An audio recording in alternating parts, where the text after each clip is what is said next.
بسم اللہ الرحمن الرحیم۔ کریٹو مسلم 9625 کے معزز سامعین السلام علیکم۔ حضرت نوح علیہ السلام کا تعلق حضرت آدم علیہ السلام کی نسل سے تھا اور انہیں اللہ تعالیٰ نے اپنی قوم کی ہدایت کے لیے نبی بنا کر بھیجا۔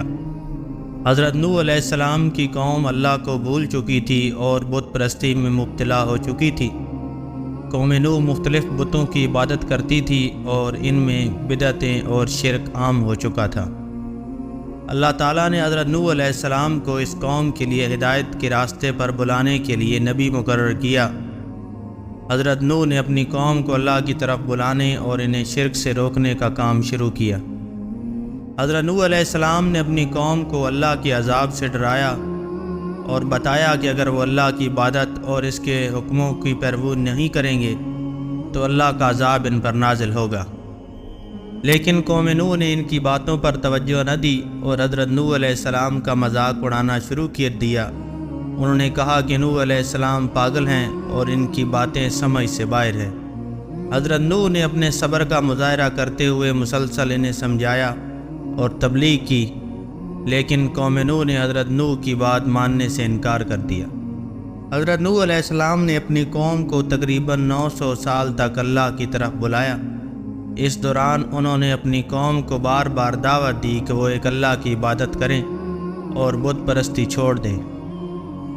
حضرت نوح نے اپنی قوم کو یہ بھی بتایا کہ اللہ تعالیٰ انہیں ان کے گناہوں سے معاف کر دے گا اگر وہ توبہ کریں اور سیدھے راستے پر آ جائیں۔ حضرت نوح نے یہ بھی فرمایا کہ اگر وہ اللہ پر ایمان لائیں گے تو اللہ ان کی زندگی میں برکت ڈالے گا اور ان کے رزق کو بڑھا دے گا۔ معزز سامعین، لیکن قوم نوح نے حضرت نوح کی بات ماننے کی بجائے انہیں طرح طرح کے الزامات لگائے اور ان پر ظلم کرنے لگے۔ قوم کے سرداروں نے کہا کہ نوح علیہ السلام کے ماننے والے کمزور اور غریب لوگ ہیں اور یہ کسی بڑی بات کی علامت نہیں۔ انہوں نے حضرت نوح علیہ السلام کو دھمکیاں بھی دیں کہ اگر وہ اپنی دعوت سے باز نہ آئے تو انہیں تکلیف دی جائے گی۔ معزز سامعین، حضرت نوح علیہ السلام نے جب دیکھا کہ ان کی قوم کسی بھی صورت میں حق کو قبول کرنے پر آمادہ نہیں اور اللہ تعالیٰ کی طرف سے بھی یہ اشارہ مل گیا کہ اب ان میں سے ایمان نہیں لائیں گے، تو حضرت نوح علیہ السلام نے اللہ تعالیٰ سے دعا کی کہ وہ ان ظالموں کو ہدایت دے یا ان پر اپنا عذاب نازل کرے۔ حضرت نوح علیہ السلام نے اللہ تعالیٰ سے فریاد کی کہ یہ قوم اپنے کفر اور شرک میں اتنی زیادہ گم ہے کہ اب ان کی نسلوں میں بھی ایمان نہیں آئے گا۔ اللہ تعالیٰ نے حضرت نوح علیہ السلام کی دعا قبول کر لی اور حضرت نوح کو حکم دیا کہ وہ ایک بڑی کشتی بنائیں جو اللہ کے عذاب سے بچنے کا ذریعہ ہوگی۔ حضرت نوح کو اس کشتی کو بنانے کا طریقہ اللہ تعالیٰ نے خود بتایا اور حضرت نوح علیہ السلام نے اللہ کے حکم کے مطابق کشتی تیار کرنا شروع کر دی۔ حضرت نوح علیہ السلام نے کشتی بنانے کا کام شروع کیا۔ انہوں نے لکڑی سے ایک عظیم کشتی تیار کی۔ ان کی قوم کے لوگوں نے حضرت نوح علیہ السلام کا اس کام پر بھی مذاق اڑایا اور کہا کہ یہ کیسا نبی ہے جو کشتی بنا رہا ہے جبکہ پانی یہاں سے دور ہے۔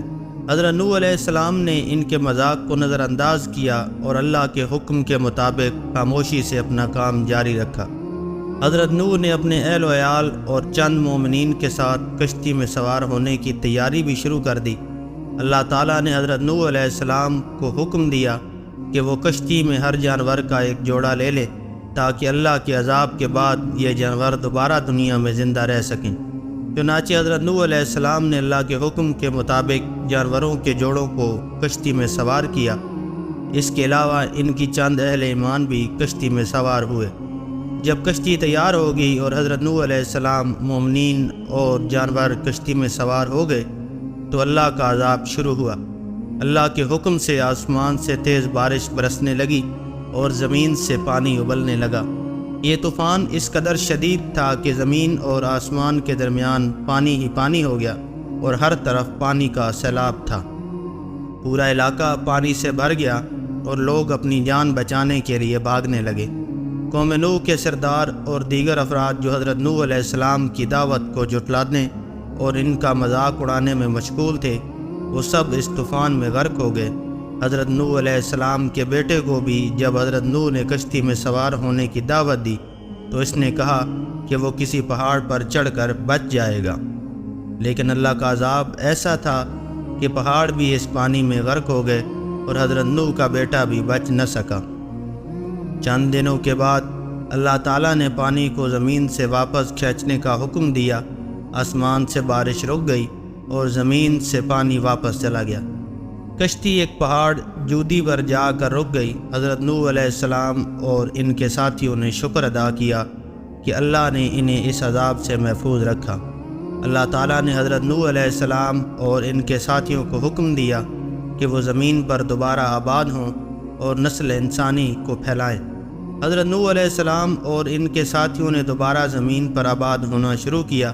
اللہ تعالیٰ نے حضرت نوح علیہ السلام کو یہ بھی تسلی دی کہ ان کی نسل سے ایسے لوگ پیدا ہوں گے جو اللہ کی عبادت کریں گے اور نیک کام کریں گے۔ معزز سامعین، حضرت نوح علیہ السلام کی کہانی سے ہمیں یہ سبق ملتا ہے کہ اللہ تعالیٰ کی نافرمانی اور شرک کسی بھی صورت میں اللہ کی رضا کو قبول نہیں ہے۔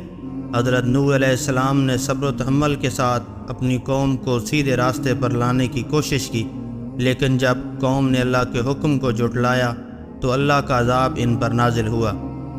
معزز سامعین، حضرت نوح علیہ السلام کی کشتی ایک نشان عبرت ہے کہ کس طرح ایمان والے اللہ کے عذاب سے محفوظ رہتے ہیں جبکہ نافرمانوں کو سزا دی جاتی ہے۔ معزز سامعین، تو ملتے ہیں انشاءاللہ نیکسٹ کسی اور ویڈیو میں، تب تک اپنا بہت خیال رکھیے۔ اللہ حافظ۔